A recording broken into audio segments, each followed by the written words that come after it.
오늘 본문에 주님께서 보리떡 5개 물고기 2마리로 5천 명을 먹이신 사건은 너무나 유명한, 성경에서 유명한 사건입니다. 어느 정도 교회 다니는 사람들, 어린아이들도 이 말씀을 모르는 사람이 없습니다. 이 사건은 네 복음서가 모두 전해주고 있을 정도로 여러 가지 중요한 의미를 가진 이적 기사라고 할 수가 있습니다. 마태, 마가, 누가, 요한, 아주 보면은 조금씩 다르지만은 결국은 예수님께서 배고픈 5천 명에게 우병이를 가지고 귀한 음식을 만들어서 배불려 먹였다는 바로 그 내용입니다. 이때는 예수님의 공생애가 시작된 지 한 2년 되었을 때입니다. 사람들에게 이때는 최고로 환호받고 예수님 공생애의 전성기라고 할 수 있는 때였습니다. 그런데 이 시점 이후에 예수님은 고난의 길로 내려가기 시작합니다. 인기가 최고요. 예수님을 잡아서 임금 삼으려고 하는 그런 운동이 일어날 정도로 예수님은 대단히 유대민족들에게 환호를 받고 그리고 높임을 받으셨습니다. 예수님께서는 공생애 초기에 가버나움을 중심으로 해서 전도하셨습니다. 가버나움은 베드로의 집이 있었던 곳인데 베드로의 집은 예수님 사역의 선교센터가 되었습니다. 인산인해를 이루었죠. 너무나 많은 사람이 몰려들었기 때문에 중풍병자의 친구들이 중풍병자를 예수님께 데리고 오는데 예수님을 만날 수가 없습니다. 사람이 너무 많으므로. 그래서 침상에다가 그 사람을 이제 천적을 뚫어가지고 벽을 뚫어가지고 그 침상을 달아내려서 예수님께 와서 예수님은 고침받았다는 얘기도 우리가 알고 있는데 이 집이 바로 베드로의 집입니다. 가버나움에서는 너무나 많은 기적이 있었습니다. 근데 예수님께서는 많이 피곤하셨던가 봅니다. 그래서 어느 날 제자들과 함께 휴식을 취하기 위해서 배를 타시고 갈릴리 호수 건너편 벳세다 마을로 가셨습니다. 우리가 좀 쉬자, 좀 쉬어라 그렇게 말씀하셨어요. 벳세다는 갈릴리 호수를 중간에 두고 오른쪽은 가버나움이고 서쪽은 가버나움이고 동쪽은 이제 벳세다입니다. 그러니까 요단 강물이 갈릴리로 들어가는 그 지점에서 동서로 갈라지는 바로 거기에 벳세다가 동쪽 마을이 벳세다입니다. 벳세다는 오병이의 기적을 행하신 곳인데 벳세다는 고깃집, 고기가 많이 잡혔나 봐요. 갈릴리를 중심으로 고기가 굉장히 많이 잡혀서 바로 고깃집이라는 그런 뜻을 가지고 있었을 만큼 고기가 많이 잡히는 곳이었던 것 같습니다. 그래서 결국 벳세다는 갈릴리거든요. 결국 갈릴리 지역에 있는 그 벳세다라는 곳입니다. 그래서 벳세다에서는 이제 갈릴리 호수를 가운데 두고 그 다음에 배를 타고 가는 거예요. 그래서 서로 이제 배를 타면은 걸어가지 않고 배를 타고 가면은 가까이 갈 수가 있습니다. 빨리 갈 수가 있죠. 그래서 예수님은 몹시 피곤하셨기 때문에 제자를 데리고 우리가 저쪽으로 건너가자. 이제 벳세다로 가자. 그렇게 말씀을 하셨습니다. 우리가 생각하기에 예수님은 항상 사역을 하시니까 쉴 틈도 하나도 없으시고 항상 사람들의 많은 무리 속에 쌓여져 있었는 줄만 우리는 알고 있는데 예수님은 그렇지 않습니다. 예수님은 굉장히 지혜로우신 분이고 제자들이 피곤할 땐 쉬라고 하시고 예수님도 피곤할 때는 쉬셨습니다. 그런데 우리가 쉰다는 이 의미는 모든 활동을 편안하게 정지한 상태나 잠을 자는 그런 것이 아니고 한적한 곳에 가서 하나님을 만나는 기도의 시간이 예수님에게는 큰 휴식이었습니다. 여러분도 이런 체험이 있지 않습니까? 저도 그렇습니다. 어떤 세상 속에서 많은 사람들 속에서 그 사람들이 또 믿음의 형제고 믿음의 자매라고 할지라도 가끔은 사람들하고 이렇게 떨어져서 하나님과 1대1로 조용한 곳에 앉아서 독대하기를 하나님께서 원하십니다. 그럴 때 얼마나 우리 영혼이 휴식을 얻고 안식을 얻는지 모릅니다. 예수님 휴식이 바로 그런 것이었어요. 예수님은 그렇기 때문에 휴식하신다 하는 거 뭐냐면 쉬어라 하는 말씀, 쉬는 것은 하나님과 조용히 기도하는 시간. 그것이 바로 이제 휴식이었습니다. 그런데 사람들은 예수님께서 배를 타고 이제 벳세다로 건너가신 것을 그들을 보았습니다. 그래서 혹시 예수님을 놓칠세라 그들은 재빨리 육로로 돌아가서 예수님보다 먼저 벳세다에 도착을 해 있었다는 것입니다. 군중들을 피해서 건너오신 예수님은 깜짝 놀랐습니다. 배에서 내리자마자 수많은 사람들이 또 예수님을 기다리고 있는 걸 보시게 된 것이죠. 아마 지금 대선할 때 그 선거 유세할 때 사람들이 굉장히 운집해 있었던 것 같습니다. 예수님 피곤하시지만 그들을 보시고 짜증을 내지 않으셔요. 그들을 기꺼이 맞아주시고 천국 복음을 전파하시고 병자들을 예전같이 똑같이 고쳐주십니다. 사람들은 시간 가는 줄 알고 해를 저무는데 배가 고픈 것을 느끼게 되었습니다. 근데 본문 9장 12절에 보면 그때 제자들은 이것은 빈들이고 날도 저물어 가니 이 사람들을 마을로 내려보내서 각자 먹을 것을 사 먹게 해야 되겠다고 말씀을 드립니다. 그건 우리가 해결할 수 없는 문제죠. 그냥 각자 가서 저기 촌이나 마을에 가서 뭐를 사 먹고 오기 그렇게 하죠. 사람들이 헤어질 생각을 안 합니다. 거길 떠날 생각을 안 하는 거예요. 근데 내 지방은 또 지금 우리나라와 달라서 아마 시간이 늦을 때까지 화나잖아요. 그러니까 예수님 사역을 하신 걸 계속 보려고 그렇게 병 고치고 싶은 사람들, 말씀 듣고 싶은 사람들은 아마 마을에 내려가서 뭐를 먹고 다시 이제 올라올 그런 마음이었던 것 같습니다. 근데 예수님께서는 거기에 대답을 안 하시고 너희가 먹을 것을 주어라 이렇게 말씀을 하십니다. 먹을 것이 어디 있어요? 그럴 때 또 그러시면서 너희에게 먹을 것이 뭐가 있느냐라고 또 물어보셨어요. 그때 한 손이 가지고 온 보리떡 5개 물고기 2마리를 예수님께 드렸습니다. 예수님 그것을 받으시고 잔디에 100명씩 50명씩 직접 정연하게 앉히셨어요. 그리고 하늘을 우러러 그 오병이를 들고 축사를 하셨습니다. 그 다음에는 떡을 떼어서 제자들에게 나눠주라고 말씀하셨습니다. 그러자 여자와 어린아이들 빼고 난 장정만 5,000명이나 되는 많은 사람이 다 배불리 먹고도 12광주리가 남는 기적을 일어났다는 것을 사복음서는 모두 다 전해주고 있습니다. 예수님 아무것도 없는 빈들에서 배고픈 사람들에게 풍성한 잔치를 베풀어 주신 것입니다. 오늘 오병이의 이 기적에는 어떤 진리가 담겨 있을까요? 오병이의 이 기적에는 굉장히 많은 진리가 담겨 있습니다. 어느 것 하나 뜻이 없는 것이 없고 은혜가 되지 않은 말씀이 없습니다. 오늘 본문의 말씀을 통해서 깨달음을 얻고 함께 은혜를 나누기를 원합니다. 이 말씀이 나와 무슨 상관이 있는가? 나에게 무슨 가르침을 주는가? 여러분 깨달으시기를 바랍니다. 첫 번째로는 예수님이 함께 하시는 곳에는 축복과 행복이 있다는 것입니다. 예수님 우리들에게 인생의 진정한 행복과 평화는 주님과 동행할 때 얻을 수 있다는 것을 본문을 통해서 우리에게 가르쳐 주고 계십니다.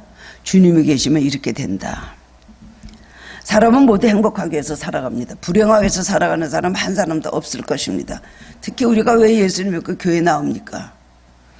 여기 진정한 행복이 있다고 믿기 때문에 예수를 믿고 교회에 오는 것입니다.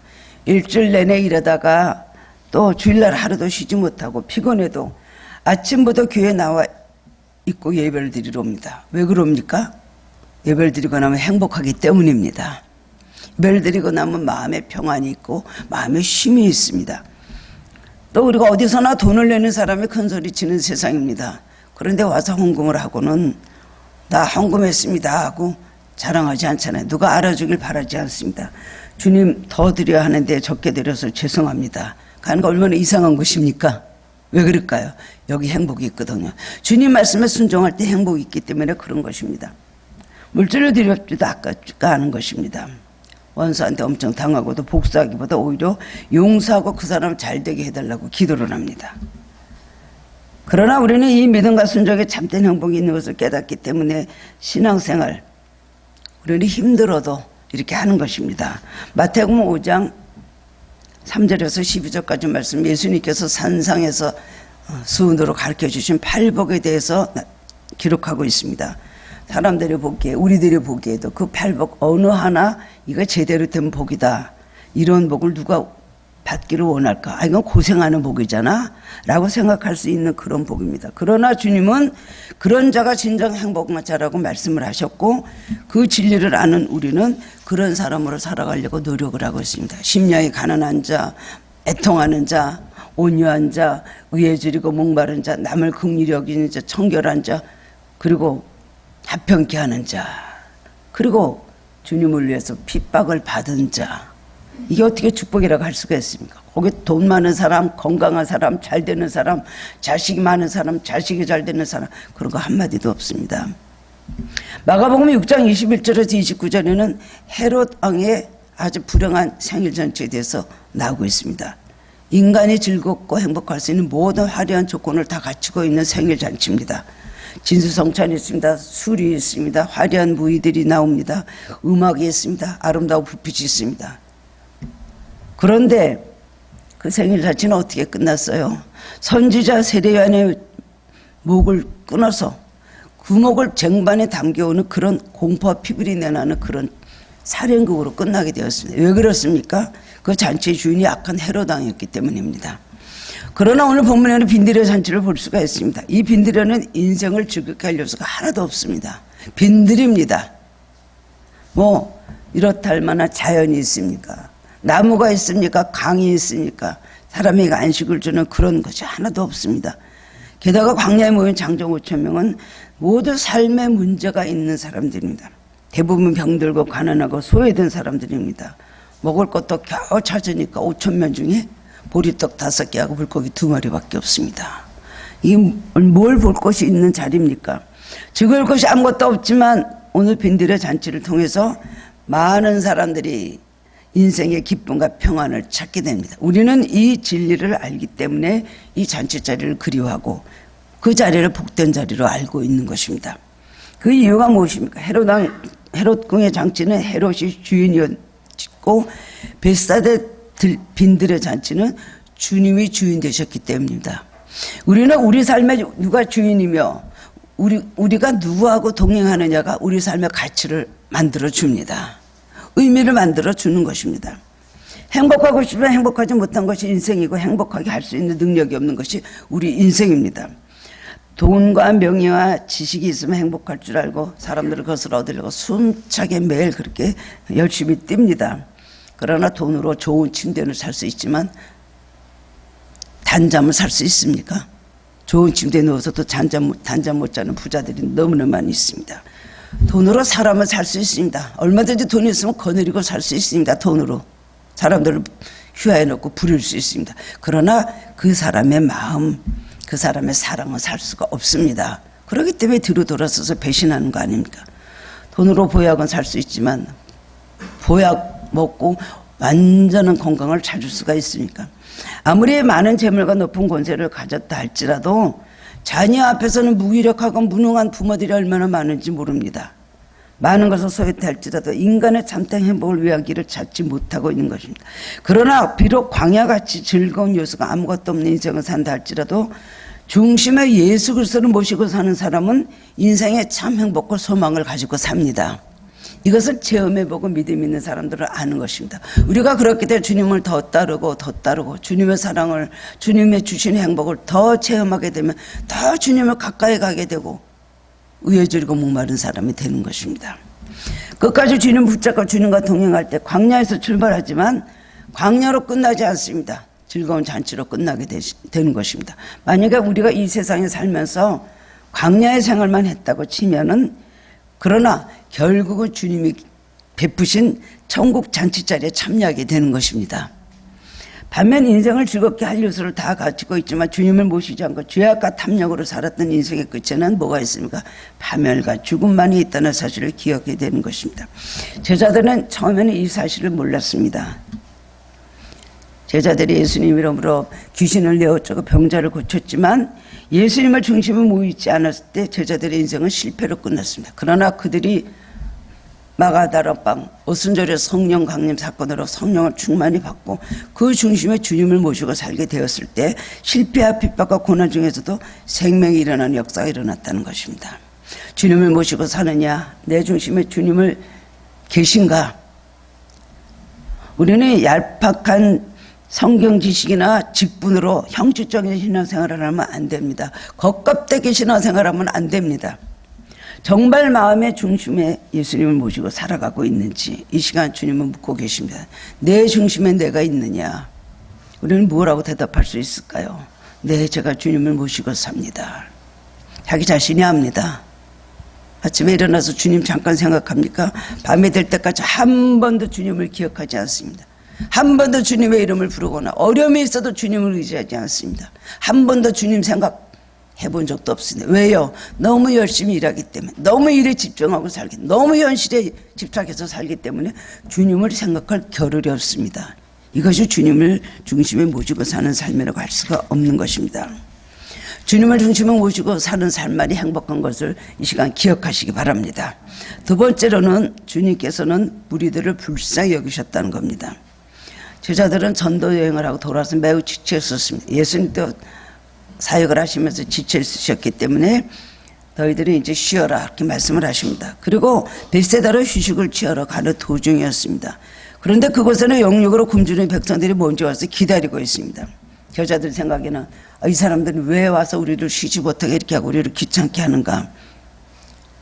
이제 짜증이 났을 것입니다. 자기들이 쉼을 방해한다고 생각했을 것입니다. 그러나 예수님께서는 저자들과 같은 시각으로 사람들을 보지 않으셨다는 겁니다.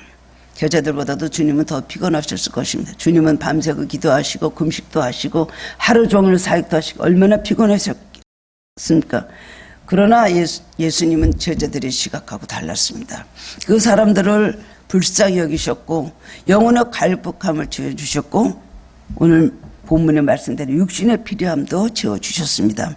마가복음 6장 34절에 보면 예수님은 무리들을 보시고 목 잡는 양 같은 것을 보시고 불쌍히 여기셨다 그랬어요. 우리는 주님의 긍휼함 속에 우리는 살아가고 있는 것입니다. 우리 구원도 주님의 긍휼함 때문에 우리가 받는 것입니다. 우리를 불쌍히 여기시는 마음이 없으면 우리는 버린 자입니다. 이거 죄를 지고 우리가 시험에 들고 잘못한 것이 많다 할지라도 주님께서 우리를 보시고 불쌍히 여기시고 저 죄악 속에서 허덕이거나 저걸 구원해 줘야 되겠다. 저를 저 마음은 원이라도 육신이 약해서 저렇게 매일 죄를 짓고 사는구나. 그 중심 보시고 우리를 불쌍히 여기시면 우리는 참으로 행복한 사람이 될 수가 있는 것입니다. 주님은 이 무리들을 불쌍히 여기셨다는 겁니다. 긍휼의 눈을 가지고 그들을 보셨습니다. 그래서 그들에게 말씀을 가르치고 또 계속 사역을 하시고 그 다음에 시간이 지나자 무리들이 지치고 쓰러지고 하시고 그들이 굉장히 육신적으로 배고프고 굶주려 있구나 생각하시면서 걱정을 하신 것을 볼 수가 있습니다. 쉬운 말로 신경을 쓰셨다는 거죠. 남을 긍휼히 여긴 사람은 남한테 신경을 씁니다. 우리가 신경을 쓴다고 하죠. 우리가 신경을 가장 많이 쓰는 게 어디입니까? 주로 가족, 특별히 자식입니다. 그리고 가족입니다. 그 다음에 또 내가 될 수도 있고 내 모두 가까운 부모 형제가 될 수도 있고 그 다음에 대해서는 점점 이것이 완전히 우리가 생각하는 반경 넘어 있죠. 긍휼히 여기면 그 사람에 대해서 관심을 가지고 신경을 써주고 그 사람에 대해서 걱정을 하는 것이 이것이 바로 긍휼히 여기는 것입니다. 그들은 예수님께서 떡을 만들어 주시기를 생각도 하지 않았습니다. 예수님께 그걸 구했던 것도 아닙니다. 그걸 바랬던 것도 아닙니다. 사복음서에 그런 흔적이 없습니다. 그러나 예수님은 그들을 보시고 그들을 불쌍히 여기시고 그들의 굶주린 배를 채워주시기까지 그렇게 그 문제를 해결해 주실 정도로 그렇게 사랑이 기쁘신 그런 예수님이셨던 것입니다. 유진 피터슨이라는 영성가가 있습니다. 목회를 하다가 어느 날부터 사람이 싫어지기 시작을 했습니다. 목회는 주님이 시키시는 일도 되지만 목회는 사실 사람과의 관계입니다. 사람을 보고 목회하는 것이죠. 그런데 그 목사님에게 탈진과 위기가 온 것입니다. 자기를 괴롭히고 자기를 이용하려는 사람들이 미워지기 시작했습니다. 유진 피터슨 목사님은 기도를 합니다. 하나님, 저는 사람이 싫어졌습니다. 그리고 모두를 내 마음을 아프게 하고 나를 괴롭힙니다.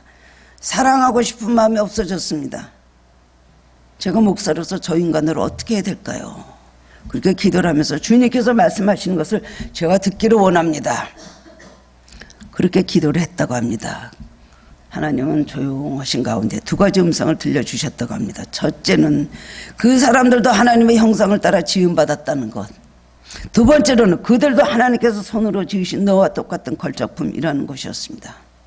결국 그 말씀은 아무리 악한 사람이라도 그 안에 하나님의 형상을 닮은 선한 것이 최소한 조금이라도 있으니까 사랑을 하는 것입니다.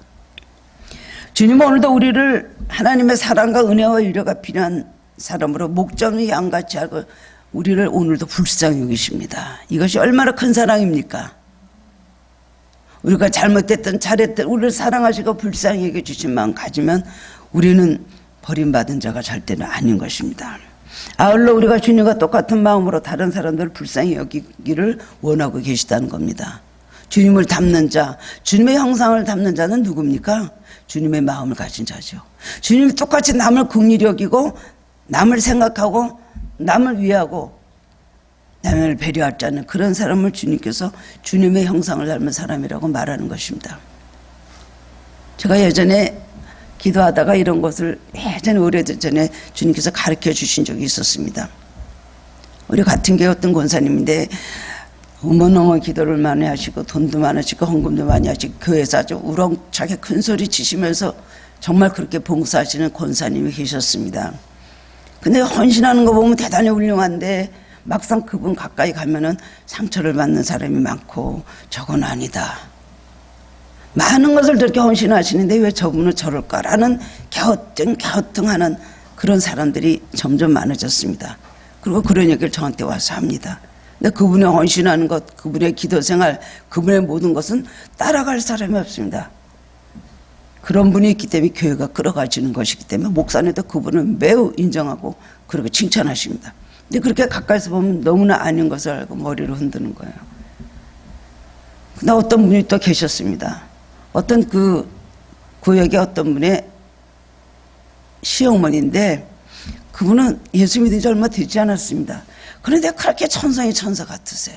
그래서 늘 사랑하고 그냥 베풀고 이렇게 어린애 같은 천진난만한 겸손함을 가지고 계신 거예요.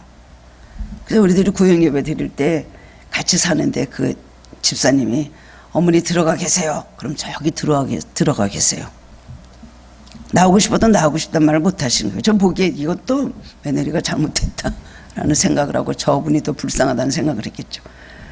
근데 그 분은 성도님인데 너무나 그냥 구역 예배 드리고 오는 걸 너무 기뻐하시는 거예요. 본인은 못 나와도 나이 많으시니까. 그래서 그냥 아침부터 일어나서 청소 다 하시고 다 해놓고 음식 다 준비하시면 방에 들어가서 가만히 계시는 거예요. 주님께서 기도를 하는데 두 분에 대해서 저한테 보여주시고 말씀하시는 거예요. 이 권사님, 이런 권사님. 아니 한 분은 정말 그렇게 착하면서 아직 처음 예수 믿기 시작하는 어린애같이 착한 분. 주님 나라에 어떤 사람이 들어오겠냐 말씀하셨어요. 그러면 결국은 너도 그 사람같이 되어라. 그 사람을 닮아라는 얘기겠죠. 예수님 말씀은. 그래서 제가 그때 그 다음부터 그분에 대해서 참 얼마나 제가 존경하고 사랑해 드리고 그러는데 참 너무나 많은 어려움이 있을 때마다 하나님께서 기적적으로 살려주시더라고요. 그런 걸 보았습니다. 우리도 주님의 그 남을 긍휼히 여기는 마음을 우리는 본받아야 되는 것입니다. 다 누구든지 불쌍히 보면 불쌍하죠. 결국 사랑이라는 것은 남을 긍휼히 보는 데서 나오는 건데 우리가 사랑이 부족하기 때문에 남을 긍휼히 보지 못하니까. 원수를 사랑하는 것도 뭡니까? 그 원수를 긍휼히 보기 때문에 사랑할 수 있는 겁니다. 저게 나한테 그렇게 상처를 줬지, 저게 나한테 그렇게 했지, 저 사람이 나한테 그렇게 해를 줬지, 응? 내가 너한테 보복을 할까? 활 나갔어? 활 쐈어? 총 쏠다. 우리 이런 마음을 가지잖아요. 사랑의 마음이 없기 때문에 그런 것입니다. 그 원수가 얼마나 불쌍한데. 그러니까 예수님께서 십자가에서 기도하실 때 뭐라 그랬어요? 아버지 저들의 죄를 용서하옵소서. 저들은 자기들이 하는 것을 알지 못하나이다. 불쌍하는 거예요. 알지 못하니까 얼마나 불쌍합니까? 스데반도 비슷한 기도를 했습니다. 주님은 오늘도 다른 사람들을 불쌍히 여기기를 원하고 계신다는 겁니다. 세 번째로는 주님은 불가능 앞에서 믿음을 요구하십니다. 예나 지금이나 예수님을 따라다니는 사람들은 어떤 사람들이에요? 예나 지금이나 예수님을 따라다니는 사람들은 주로 가난한 사람들, 배고픈 사람들, 병든 사람들, 실패한 사람들, 세상에서 멸시받고 소외된 사람들이 많이 있습니다. 벳시다 강에 모인 그들도 물론 그때 예수님의 인기가 대단해서 소문을 듣고 온 사람들도 많이 있었겠지만 대부분 배고프고 병들고 헐벗은 사람들이었습니다. 요한복음 6장 5절 7절을 보면 예수님은 빌립에게 우리가 어디서 떡을 사서 이 사람들에게 먹이겠느냐 하시니 이것을 친히 어떻게 하실 줄 아시고 빌립을 시험하고자 하셨다 그랬어요. 예수님 벌써 떡을 먹여줘야 되겠구나 생각을 하셨다는 겁니다. 근데 빌립은 각 사람에게 조금씩 받게 해도 200데나리온이 부족하다고 재빠르게 계산해서 대답을 했습니다. 아주 똑똑한 사람이죠. 컴퓨터 같은 사람입니다. 한 데나리온의 돈의 가치는 노동자의 하루 품가이기 때문에 200데나리온이라면은 노동자가 먹지도 않고 쓰지도 않고 6개월간 모아야 될 돈이에요. 그런 돈도 없습니다. 예수님 팀은. 그렇게 하실 생각도 없으십니다. 예수님은 빌립을 시험하기 위해서 이미 어떻게 하실까 다 아시면서도 그렇게 물으셨다는 겁니다. 빌립의 말에 예수님은 200데나리온에 대해서는 대답도 안 했어요. 너희가 먹을 것을 주어라. 우리에게 무슨 먹을 것이 어떻게 우리가 먹을 것을 주는가 생각할 때 예수님께서는 너에게 떡 몇 개가 있는지 가서 보라 하시며 이해할 수 없는 말씀을 하셨습니다. 바로 이때 시몬 베드로의 형제 안드레가 예수님께 여기 한 아이가 있어 보리떡 5개 물고기 2마리를 가졌나이다. 또 그러고 말하기를 그러나 그것이 이 많은 사람이 얼마나 되겠습니까? 라고 말했어요. 빌립도 믿음 없는 사람이고 안드레도 예수님 하시는 생각도 하지 못한 믿음 없는 데서 여기 있긴 있지만 이거 갖고 뭐 하시게요? 이거 갖고 뭐 어떻게 이 많은 사람들을 먹이겠습니까? 라고는 의문하는 부정적인 대답을 합니다. 우리도 마찬가지입니다. 우리도 때로는 미리 판단해서 부정적인 생각과 말을 할 때가 있습니다. 아무리 기도를 해도 이건 안 되는 겁니다. 우리 기도를 하다가 응답이 늦어지고 지치면은 그런 생각을 하게 되고 그런 말을 하게 돼요. 안 그렇습니까? 이거는 예수님도 어떻게 못하실까? 이거는 아주 안 될 일로 우리는 이걸 종지부를 찍어야 되겠다. 그리고 포기하게 됩니다. 일이 이루어질만 하면 기도하고 처음부터 가능성이 없을 것 같으면 아예 기도도 하지 않는 경향이 있습니다. 믿음이 좋은 사람일수록 이루어질 수 없는 가운데서 더 기도가 나와요. 믿음이 적은 사람일수록 이루어질 수 있는 한도 내에서만 기도를 합니다. 자기 생각에 성령을 묶어두는 것이죠. 이루어지고 아니고는 하나님이 결정하실 일입니다. 우리가 결정할 일이 아닙니다. 우리는 그저 우리 형편 그대로 갖고 있는 그대로를 내놓을 필요가 있습니다.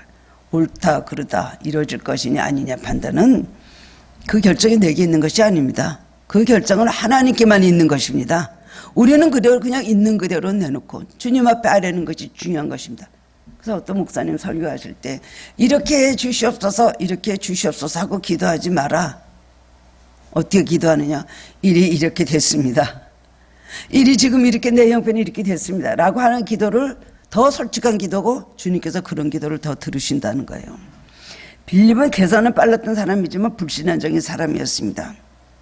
예수님은 빌립을 시험하기 위해서 어디서 떡을 사서 이 사람들을 먹게 하느니 물으셨는데 합격하지 못했습니다. 빌립은 머리도 똑똑하고 질문도 잘하는 사람이에요. 뭐 발표력이 아주 강해요. 200데나리의 이야기는 예수님과 전혀 상관없는 얘기입니다. 예수님 생각지도 않으셨던 그런 얘기입니다. 여기서 말하는 보리떡은 아주 가난한 사람들이 먹는 떡 음식으로 낙이나 짐승에게 먹이는 떡이었다고 합니다. 얼마나 가난하면 낙이나 짐승이 먹는 떡을 그거 가지고 사람이 먹고 살았겠어요. 그만큼 가난한 사람들이 많이 있었습니다. 그 다음 물고기는 소금에 절인 조그만 고기를 말하는데요. 이스라엘 사람들은 바닷가에서 고기를 잡게 되면 큰 거는 끌어오고 작은 거는 보면 다시 물로 던졌습니다. 그것이 성경적으로 풍습이 되어 있었던 것입니다. 그런데 가져오기도 뭐하고 물속에 집어넣기도 뭐하는 애매한 사이즈의 고기 있잖아요. 그건 그냥 길에다 버렸대요. 그것을 사람들이 주워다가 그것을 소금에 절여갖고 먹는 것. 오늘 본문에 나오는 보리떡 5개 물고기 2마리가 그런 것이었다는 겁니다. 그렇게 보잘것없는 것, 정말 형편없는 것, 누가 먹으라 해도 그렇게 먹을 마음이 나겠습니까? 너무나 가난한 사람들의 음식, 그런데 이 보잘것없는 가난한 사람의 음식에서 기적이 일어났다는 겁니다. 성경에 기록된 예수님의 이적은 불쌍히 여기시는 예수님의 마음과 예수님이 하나님의 아들됨의 권능을 보이시기 위해서 한 그 목적하에 항상 두 가지 의미로서 기적을 행하셨습니다. 오늘 이 기적에서 첫째로 불쌍히 여기셨다고 말씀하고 있고, 불쌍히 여기는 마음은 사랑하는 마음으로 여기서 기적이 일어난다는 것이, 우리도 정말 누군가를 사랑하기 위해서 뜨거운 마음으로 기도하고 더구나 눈물의 기도를 드릴 때 그 기도는 반드시 하나님께서 응답해 주십니다. 근데 그 눈물도 성령이 주셔야 됩니다. 억지로 울으려도 울어져요? 울어져야 말이죠. 회개를 하면서 눈물의 기도를 하고 회개하려고 해도 눈물이 나와야 회개를 하죠. 내가 뭐 잘못했나? 알기는 알지만 주마등같이 떠올라도 막상 마음으로 그거를 회개하려고 죄를 터뜨리기가 쉽지가 않습니다. 성령이 회개하게 해주셔야 우리는 회개를 하는 것이고, 성령이 남을 위해서 뜨겁게 기도하게 해주시는 마음 나야 우리가 기도를 하는 것입니다. 자기 자녀들을 위해서도 어거스틴의 엄마는 얼마나 많이 울었습니까? 어거스틴의 엄마가 기도하고 일어난 데는 한강이었다는 거야. 참회록에 그렇게 돼 있어요. 우리 엄마가 기도하고 일어난 자리는 완전히 한강이었다. 그런 기도를 하면 응답을 받을 수가 있습니다. 그렇게 긍휼히 여기는 마음 갖고 뜨거운 마음 갖고 기도를 할 때 응답이 됩니다. 여러분들이 무슨 기도할 때 참 울고 싶어도 눈물이 안 나요. 회개가 안 되는 것입니다. 또 여러분 누구를 위해서 기도하려도 눈물이 안 나와요. 불쌍하기는 한없이 불쌍하고 그다음에 이 문제가 극히 심각한데 눈물을 흘리고 기도하려도 눈물이 안 나와요. 그거는 아직도 때가 안 됐다는 거예요. 아직도 준비가 안 됐다는 거예요. 그런데 무슨 기도를 할 때 갑자기 생각지도 않았는데 막 눈물이 나면서 대걸대걸 굴르게 되는 경우가 있거든요. 여러분 성도님들 위해서 제가 기도할 때도 저 불쌍히 여기는 별로 없거든요. 아니 불쌍하다고 보지 않거든요. 환경적으로. 그런데 기도를 하면 막 뒤집어지게 눈물이 나오는 분들이 있어요. 그리고 기도가 막 나오는 거예요. 이분이 이렇게 불쌍한 분이요. 이분이 이렇게 상처가 있거든요. 이분은 그리고 성령이 이렇게 함께 하시는구나. 그분은 각각 그 응답이 가깝다는 증거입니다. 우리가 무슨 기도를 할 때 뜨거운 마음으로 기도하고 눈물로 기도가 나올 때는 여러분 곧 응답이 가까운 줄 아시기 바랍니다. 그럴 때까지는 우리는 국리한 마음을 가지고 기도를 할 때 하나님 응답해 주신다는 겁니다. 두 번째는 보리떡 5개 물고기 2마리를 발견해서 드린 안드레의 지혜와 수고가 기적을 이루게 하였습니다. 안드레는 청년운동을 했습니다. 그날도 많은 소년들을 끌고 갔습니다. 나중에도 청년운동을 하는 안드레는 그런 기질의 사람이었는데 소년들을 이렇게 데리고 오늘 예수님 하는데 우리 가자 그래. 같이 그냥 초청을 해서 그런 소개자 역할을 한 거예요. 그러니까 너희 중에 먹을 게 뭐가 있어? 그러니까 아, 네 하고 그 아마 소년이 이거라도 있습니다. 내놨겠죠. 그걸 갖다가 그야말로 재빨리 주님께 드린 안드레의 지혜와 수고가 기적을 이루게 했습니다. 세 번째로는 더 중요한 것은 이 소년이 음식을 예수님께 바쳤다는 사실입니다. 누가 내놓겠어요? 그거 달라고 할 때 내놓다는 거 쉽지 않아요. 아니면 이미 먹어버렸을 수도 있습니다. 그래도 말씀을 들을 때 있다가 결국 내놓을 때 그것을 내놨다는 거예요. 적고 보잘것없는 음식이었지만 예수님의 손에 들려질 때 큰 역사가 이루어졌습니다. 이 놀라운 기적은 하늘에서 떨어진 것이 아니라 소년의 드림을 통해서 이루어졌음을 기억해야 됩니다. 하늘에서 뚝 떨어져서 오병 기적이요? 주님이 기도하시니까 빈손 들고 기도하셨나요? 오병이어를 손에 들고 기도하셨어요. 이만한 수고, 이만한 희생, 이만한 믿음이 있어야 기적은 이루어집니다. 믿음이라고 하는 그릇 위에 기적이 일어나는 것입니다. 기적을 누구나 다 원하고 기적을 찾고 기도합니다만은 기적이 그야말로 기적같이 그냥 이루어집니까? 기적을 이루는 믿음은 그만한 희생, 그만한 믿음, 그만한 수고 있어야 된다는 것입니다. 기적은 하나님의 능력으로 절대적으로 나타나는 것이지만 바로 그 장소에 그런 기적이 나타나기 위해서는 반드시 믿음이 필요합니다. 우리도 내가 하나님께 바칠 수 있는 것이 무엇인가 생각해 보아야 됩니다. 드릴 것이 난 없어. 내가 뭘 주님께 드릴 수 있어? 라고 생각하는 경우가 많죠. 특별히 돈이 없는 분들 내가 뭘 드릴 수 있을까? 라고 생각을 합니다. 맞는 얘기합니다마는 돈밖에 주님께 드릴 게 없습니까? 우리는 지혜와 능력이나 우리의 건강과 시간과 우리가 손과 발 얼마든지 주님께 드릴 수가 있습니다. 주님 우리에게 없는 돈을 내놓으러 가시는 분이 아닙니다. 너에게 있는 것이 무엇이냐? 저 돈 없으면 누가 너보고 돈 내라 그랬어? 돈 달라 그랬어? 돈 바치라 그랬어? 그거 말고 할 수 있는 거 있잖아. 마음 바쳐, 시간 바쳐, 너 정성 바쳐. 우리가 말씀한 우리는 살아있는 사람은 드릴 것이 너무나 많습니다. 근데 우리는 드릴 것이 없다고 합니다. 내가 뭘 드릴 것이 있나요? 나 같은 것이라고 하면서 손을 뒤로 웅크리고 주님 앞에 내놓지는 않습니다. 나에게는 아주 보잘것없고 쓸모없는 것 같이 보이지만 기적을 해서 주님께서 반드시 받고 싶어하는 우리의 중요한 것이 있습니다. 그래서 우리는 주님의 마음을 알아야 되는 것입니다. 소용이 있다 없다 판단을 내가 하지 말고 주의 손에 바쳐지는 것이 중요한 것입니다. 소용이 있다 없다. 주님 나 이런 걸 찾으실래? 내가 이런 거 했다고 무슨 하나님 나라가 확장이 될 것인가? 전도하라고 하면은요 대부분 많은 분들이 이런 말을 합니다. 내 형편이 무슨 전도입니까? 내 꼴이 이런데 무슨 전도예요? 내가 내 믿음도 하나 이끌지 못하는데 무슨 나가서 전도를 해요? 내 꼴은 이렇고 내가 믿음이 없다 할지라도 내가 전할 수는 입술이 있지 않습니까?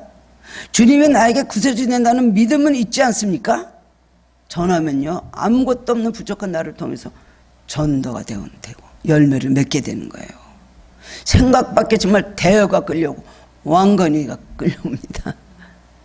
부족한 나를 통해서 그런 역사 일어나는데 나는 전도 못하는 사람, 나는 부족하고 나는 지금 내 때가 아니기 때문에 전도를, 그래서 그런 사람 평생을 두고 매 부족함만 찾다 보니까 전도 한 사람도 못해요. 우리 손에 가진 것이 무엇이든 간에 내가 할 수 있는 거, 드릴 수 있는 거 드릴 때 거기 기적이 나타나는 것입니다. 헌신은 우리가 하고 역사는 하나님이 크게 이루시는 겁니다. 우리의 건강, 인격, 지식, 시간, 지혜, 우리의 재능, 손과 발, 얼마든지 할 수 있는 건 많이 있어요. 한국 사람들 얼마나 똑똑합니까? 무엇이든 깨끗한 마음으로 바쳐지기만 하면 주님 손에서 엄청난 기적이 일어난다는 것입니다. 드리지 않기 때문에, 바치지 않기 때문에, 주님이 받으시고 싶은 너희 중에 무엇이 있느냐? 저 없어요. 제가 뭘 합니까? 오병의 기적이 나타나지 않는 것이죠. 여기 어린 소년도 어머니가 싸주신 도시락이었을 겁니다. 가난한 집에. 근데 그 전체를 드렸어요. 비록 적지만 전체를 다 드림으로 그것을 통해서 역사는 크게 이루어졌다는 것입니다. 마지막 네 번째는 예수님께서 이 보리떡과 물고기를 가지고 축사하셨다는 겁니다.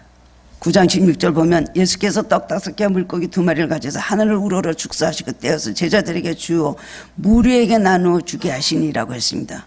축사라는 것은 뭐예요? 감사라는, 사복음서가 다 축사라고 표현을 하고 있어요. 축사하셨다 그랬어. 그런데 이것은 유대의 사람들이 식사 때 드렸던 감사기도였다는 겁니다.